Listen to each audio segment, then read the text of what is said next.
Hey guys, recently I grinded Trial of the Ancients, the newest PoE league, all the way up to rank 2000, the highest rank. And I also grinded a little bit afterwards at rank 2000. Just wanted to make a little video about it. When I first started out in the league, I actually enjoyed the mechanic. I league started as a Bone Shatter Juggernaut character, which pretty good. It's a meta build for hardcore. So he was a pretty tanky character and did a decent amount of damage. And it felt pretty good playing TotA. In the beginning, the tournaments weren't taking too long, and I had this. There's like a decent sense of discovery. One of the things that are really important, that's really important for me in video games, is discovery. This is something that I feel like a lot of modern games are missing, and it's something that PoE does super well. It's the feeling that when you start playing something and you don't know a lot about it, you then kind of explore ideas and you look into more information on how to do something better or more efficiently. And TotA had a lot of that. You have these warriors and they each do different things, and you have all of these items, and these items have strong effects to them, and there's these positions that you have to put the warriors into. Some warriors do better in certain positions than others. Some warriors do really well with certain items, and that sort of sense of discovery of figuring out what would be the best team that you can build, what are some good strategies to counteract certain things. That was when the mechanic was really fun. But at some point, what ended up happening is that with my Bone Shatter character, all of a sudden the tournaments started taking a pretty long time. As you go up in rank, I think I stopped at around 600 rank. As you go up in rank, it starts to take a much longer amount of time to actually finish the tournaments. It got to the point where it would take me like 30 to 40 minutes to do a tournament. It's way too long. And a lot of the time you weren't getting anything out of it. It felt very unrewarding. So I ended up just ignoring the mechanic for the majority of the league. There were a lot of things that were very worthwhile doing. So like there's no reason to do the mechanic if you could just grind maps or do Sanctum, really. The loot just really wasn't there because it just took way too long. So I kept, playing throughout the league, ignoring the entire mechanic until I got about 1,000 silver coins sitting in my stash. And also I had a character that I was building up and accidentally, killed it. Just being stupid, reading chat, not paying attention. But we used to do like a 24-hour horror movie festival at a theater. Your birthday is actually in fuck. I died. Damn it. So, yeah. You guys ever have those dreams? You guys ever have PoE nightmares where you go to bed, you have a dream where you're playing PoE and your character dies, and then you feel bad for the rest of the day, and you're just having a dream where you're miserable because your character died, and then you wake up and you're all sweaty and you're like, oh, there's like a big sigh of relief, and you're like, I actually didn't die. It's fine. I'm okay. I can play Path of Exile. I didn't lose any progress. Anyway, I decided to make a dedicated TotA cheese character. So, let's go through the cheese strategy. There are many ways to pull this build off. I will pull up the game real quick so I could show off my character. So, there are many ways to pull this off. You do not have to do it the way I did. I'm just going to show how I did it. And this build is... The chipmunk chits ceaselessly when it has an acorn. Okay. The cheese strategy. There's many ways to pull this build off. This build does not have to cost you a lot. It's not a very expensive build. You do not need a 6-link.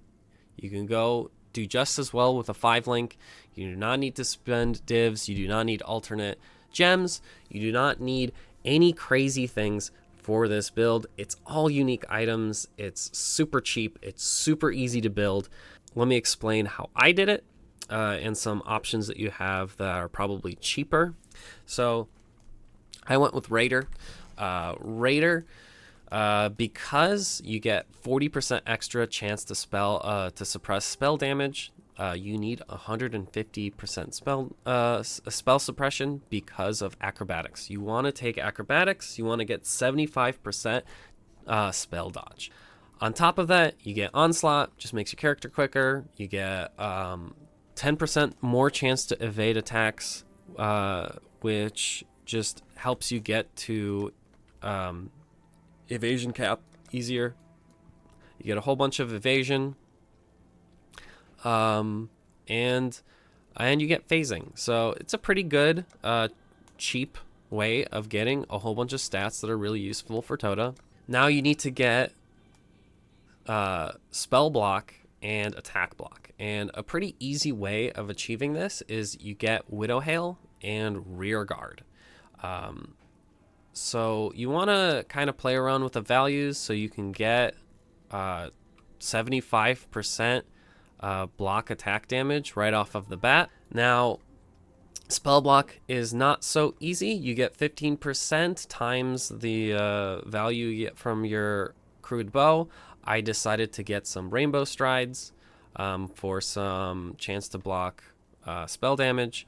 And I decided to take these 2 nodes on the tree for 8 increased chance to block spell damage, and gets me to exactly 75.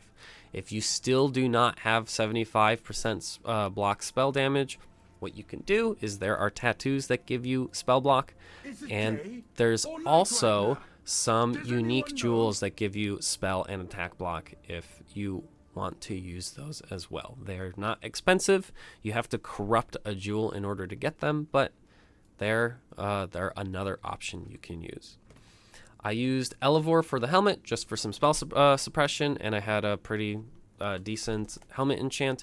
You do not need the helmet enchant. I used 2 Mark of Submissions with Enfeeble, because Enfeeble gives reduced accuracy rating to cursed enemies, and Temporal Chains, which since all of the enemies are basically normal and except for the unique character, they get the full effect of Temporal Chains, so it slows them down significantly. I used Meganord's Vice for the increased knockback distance, and I used Flow Untethered. You do not need a Flow Untethered. I used it because of the cooldown rate, recovery rate for Void Sphere, and also the Harbinger gives you action speed, which just makes you faster. It's nice. I used a replica Karui ward. I spend about a div to get this. You do not need to use this. This is not rare. This is super easy to get. If you run a few heists, you will get this. If you don't need to use it either, but it's a decent amount of area effect. You want as much area effect as possible for your Void Sphere. I use Dialas. You do not need Dialas. I spent a lot of money on Dialas. You do not need to spend a lot of money on Dialas. You can use a perfect form. You can use, or the cheapest available thing, you can just use an evasion base. You can use an evasion base with evasion and spell suppression. That's like the best combo. It's super cheap. You can have it 6-linked already. Those are cheap as hell. You do not need to do what I did. You can make this character so much cheaper. It is not worth min-maxing this character. The two main skills that you're using are Void Sphere. With Void Sphere, you do not need an alternate quantity, you do not need enhance, you do not need 6 links. You could do this with a 5 link. You just want as much area of effect as possible, you want as much duration as possible, and you could use a second wind if you want, so you could like collect up a bunch of charges, so you could throw down as many as you want. For the other main skill gem, I use Stormbrand. There are other things you can use, but I decided to use Stormbrand. You want just knockback with Stormbrand and increased duration and area of effect. The way that you use this, so you put down a Void Sphere in the middle of the match, and it sucks up everybody who's like out in the front line. And then when you go and run into the back to suck down the totems, what you want to do is you want to throw down the Stormbrand so it knocks the enemies that are going after you into your Void Sphere. So they get stuck in there forever and nobody bothers you. Super easy gameplay. I used the Trader. So I'm not getting any evasion from my body armor because I decided to use the Alice and I wish I didn't. So I needed more evasion. The way I got more evasion is just for my flasks. I took the Trader and I'm missing 3 flasks. And then I took some increased flask effect duration. I think there are 4 of these. Yeah, I took 4 of them, and it's basically at 100% uptime. So my evasion rating is 37,000. It's good enough. You could get away with a lot less. You could do better with more. Okay, so what units do you pick for your team? Okay. With the cheese strategy, doesn't matter. You could use anything. You just want to fill up your slots as much as possible. That's your goal. You just fill up your slots, and that's really all you need to do. I don't actually buy any units for the first 3 rounds. On round 4 is the first time I start to buy units. The reason is just to make the tournaments go by faster. And then after round 4, after I buy those units, I don't buy units again until the final round. And for the final round, if I don't have a reward that's worth 1 div or more, I just relog. I start the match and then I relog to lose and roll again to see if I get a better reward. I like to prioritize Ikiaho, Aowana, and Rakiaho. You do not want to kick those guys out first. I prioritize Ikiaho first, Aowana second, and Rakiaho third. Reasoning is because they give the best rewards for the finale of the tournament. Ikiaho can give you +1 to cold max res, and Aowana can give you additional projectiles. Rakiaho is third because she actually can reward you with the unique sword that was introduced into this league. I forgot what it was called, but it has inverted elemental resistance values for the enemies that you fight with it. That sword is actually pretty good, and it's worth a decent amount. So I didn't get one, but maybe you will. That's just my suggestion for what to prioritize. On average, my tournament lengths were about 12 minutes. Sometimes it was a little longer, sometimes it was a little shorter. I think 12 minutes is a fair value. That's what I used for all of my data in my calculations. So keep that in mind. Let's talk about rewards. Here is my spreadsheet. I put down all of the valuable items that I was and the rank that I got them at, just to kind of have a good understanding of how the rewards scale with rank. And to be honest with you, it doesn't feel like the rank scales the value of your rewards too much. Now, I didn't include smaller currencies like popcorn currencies. I didn't include things like scouring orbs, prisms, awakened sextants, chisels, that sort of thing, you get a lot of them. You get quite a few of them. A lot of the time, there isn't really anything great that you can get out of a round, so you just get some random scouring orbs or whatever.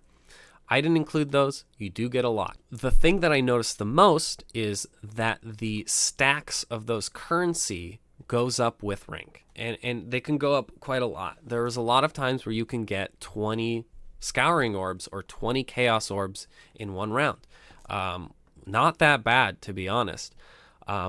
Divs, so at first I was only getting a single div here or there, and then past like rank 600 you start getting like 2 divs or 3 divs, all the way up to 5 divs. There are several times where I got 5 divs in a single round, and these divs, you don't necessarily get them at the end of the tournament. You can get them at any point of the, you can get it at a random round, a normal round. I did get a Defiance of Destiny, and the thing that was worth the most was a Hinakora's Lock. I'll show you my little collection of things that I got. So I got all of these divs right here. These were all raw divs, raw Exalted Orbs, raw Annulments. I got a Hinakora's Lock. 7 keystone tattoos. I got 4 additional projectile tattoos. I got just 1 maximum cold resistance tattoo. I got a whole bunch of wing scarabs. These sell for a decent amount. I got some enlightened orbs. I got a whole bunch of other tattoos that you could sell for. Some of them sell for a decent amount. It's kind of just like random. And you get some good divination cards. I got, these are the ones that I got. I'll just hover over them really quick. These are all of the ones that I felt were worth a okay amount. Some of these you can't really sell, but it's just like I like them. So, and Defiance of Destiny.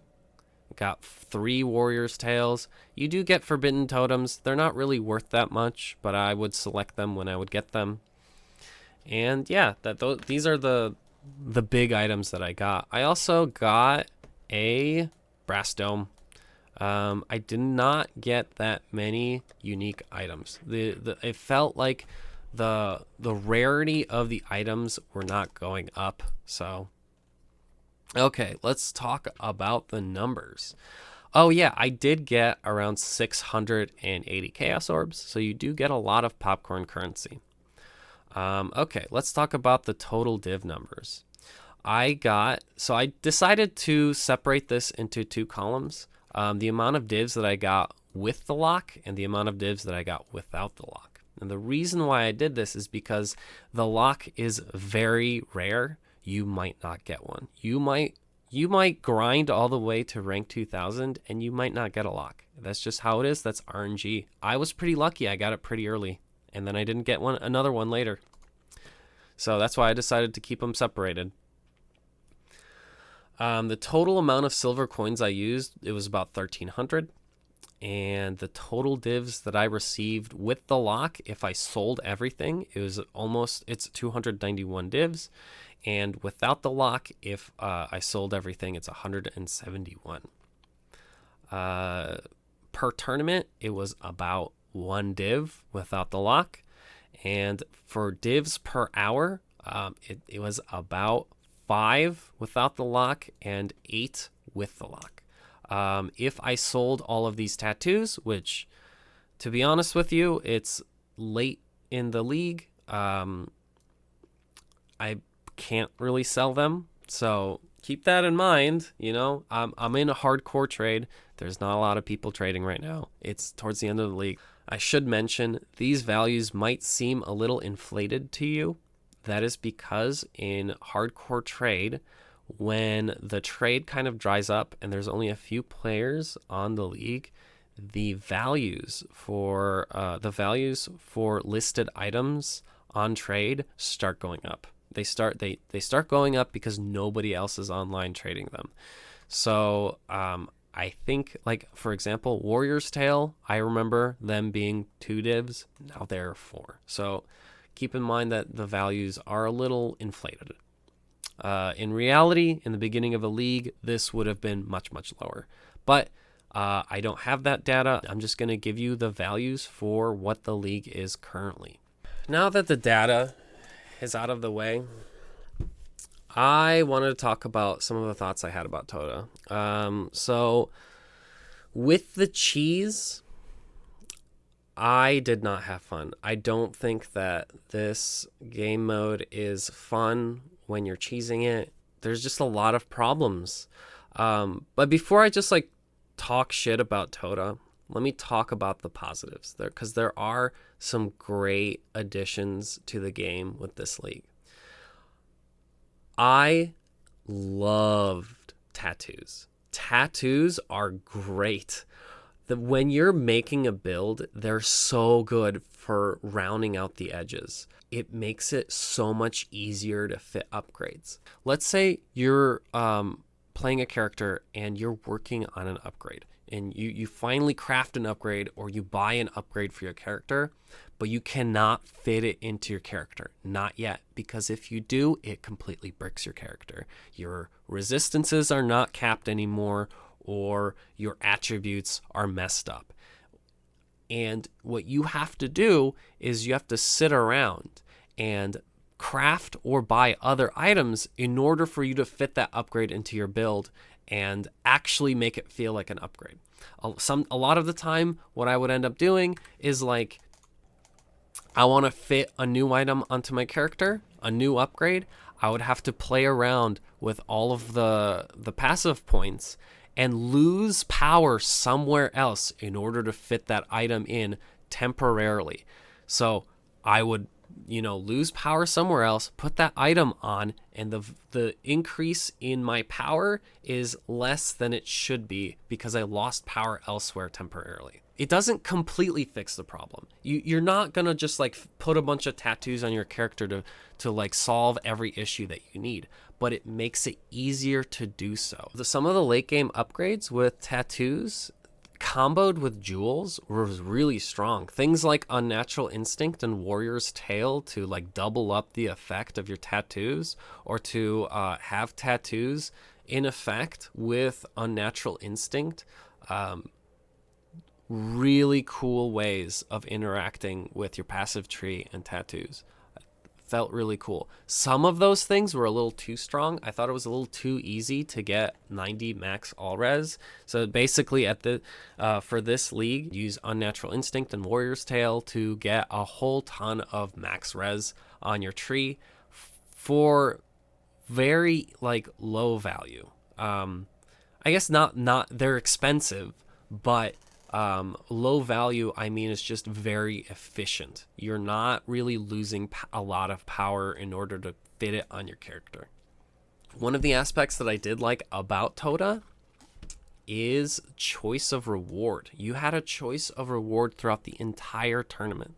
This is a great way to design a game, to design game rewards. You can choose to select rewards for things you need, even if it's things that aren't high value. So let's say you are missing a lot of scouring orbs, you can choose the scouring orbs. I think that's great. I think we should have more rewarding mechanics like this. So great job in the reward structure for TotA. Last thing that I wanted to mention was, and this might not be important for some of you, but there was a lot of lore and dialogue and characters added to this league. And I love it when GGG does this. I think that games should care about their lore, even though that's not the meat and potatoes of the game. That's not the meat and potatoes of Path of Exile. For a lot of people, they don't really care. They don't really pay attention. They never will. But there was a lot of lore added to the game. And the characters that they added into the game, they're great. They say some silly stuff sometimes. Sometimes you talk to Rakiaho and she says, "You cannot fight the sea and win." And it sounds like, what does that mean? What do you mean I can't fight the sea and win? What are you talking about? Usually when GGG adds a whole bunch of lore into the game, it means that they might want to make it core. It's not always. There was a lot of lore for Synthesis, and they decided not to make that game mode core. But something about it, when they have added so much characters and lore into the game throughout a mechanic, makes me feel like GGG might want to make something like this core. All right, let's talk about the negatives. So my main cheese, or my main gripe, is that the cheese strategy takes away all of the meaningful interactions that you get out of this mechanic. Everything. The only interaction that you have is Titanic Shell, which is a warrior that protects totems, and if they spawn and you don't take it down fast enough, it will make totems untargetable, and you basically just have to sit there while your warriors whittle away at the Titanic Shell until it dies, and then you can finally take down its totem, and then it's not a big deal anymore. This just increases the time it takes to finish a match. It doesn't really affect it that much. There are no real consequences for playing poorly when you're doing the cheese mechanic. Like, every aspect of the league is trivialized. The best way that I could describe it is that it feels like a slot machine. You just sit there and, like, you know, pull the lever down, and then that's it. You're like, what did I get? Oh, it's 20 Chaos Orbs. What did I get? Oh, it's a div. Cool. And then you just keep going. That's all you're doing, because you're not really interacting with anything. Like, the consequences for dying is way too small, so avoidance is king. We're playing with a build that has a hit pool of 1. There's no consequence here. You just want to make sure that you have enough avoidance so you do enough damage while you're alive. And then if you die eventually, which you will many times, you just revive and continue cheesing it. There's no real consequence. And at the moment, it's such a massive advantage to the people who decide to make specialized cheese builds for TotA that, like, it feels like a massive waste of time for anybody else. If GGG wants to make this game mode core, I think a lot of things need to change. I have some suggestions. One of the potential fix that I was thinking about is totems taking damage when a warrior or yourself dies. So let's say you die in a match, your totem all of a sudden now has half its health. So if you die twice, your totem's gone, you can't fight anymore, and it's up to your warriors now. This incentivizes you to actually kill warriors, because the same would happen to the enemy's totems. I think this would be great, because this actually speeds up the matches for builds that aren't specializing in these, like, crazy high avoidance builds. This actually bricks the avoidance builds. You would actually need more than 1 HP. You would actually need some effective HP on your character in order to actually play the game mode. Because, look, sometimes you get unlucky. You die twice pretty quickly. Ikiaho throws her cold degen and you die. So this prevents builds that entirely rely on avoidance. And now, in this situation, a mix of both avoidance and EHP is probably best. So that was my best suggestion. I got some other kind of wacky ideas. So I was thinking about, I've played a lot of Teamfight Tactics. And I've played a lot of MOBAs and various RTSs. I love RTS games.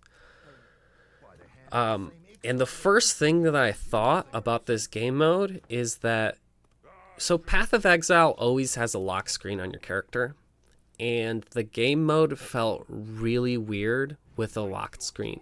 Like, even when you die, there was a part of my brain that felt like you should be able to move around the camera to scout out and look at what's happening, instead of just, like, focusing on your character the entire time, on your dead corpse.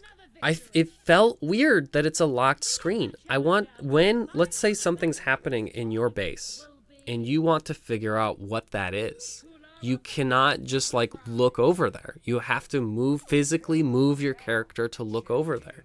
And if you're playing a melee character, you have to constantly run back to actually hit somebody at melee range and then run back to the enemy team base.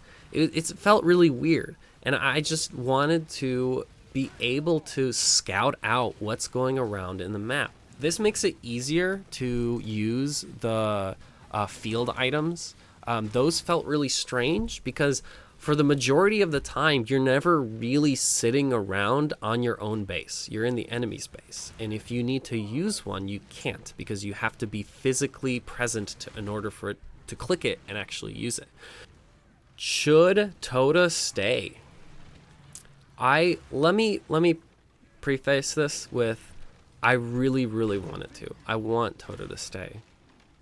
But in its current iteration, it just feels undercooked. It doesn't feel right. It has big gameplay issues. I don't think that a mechanic where you just turn off your brain and suck totems down is like healthy. I don't think that's good for Path of Exile. I think in Path of Exile, you want game mechanics to feel complex and like thoughtful, and there needs to be like strategy involved. But at the same time, while you're making it complex, I think it's important for it to feel rewarding for the time invested. At the moment, the scaling of the warriors, it's bad because they just scale the as you go up in rank, the warriors get tankier and they do more damage and they take longer to take down and they start to one-shot you. Doesn't feel good to play with this kind of scaling. They have to scale a different way, in a way that actually makes it more difficult without just being such a simple like numbers go up as you rank up. It almost like punishes you for going up higher in rank, and that's not what that should feel like. It should feel more rewarding that you're playing against a harder fight. So I'm not really sure how to fix that. I really hope GGG can get TotA in a good state for the game in the future so it can actually go core. That's about it. Those are my 2 cents. Thanks for watching. If you liked this video, subscribe. I'll try to get more videos out more often in the future. I am very new to creating content. So if you have any feedback for me, I would appreciate if you left a comment. You can also, if you just want to hang out, chat, you can check me out on Twitch. It's twitch.tv/Phiox, PHIOXX. Anyway, that's it for now. I'll see you guys next time.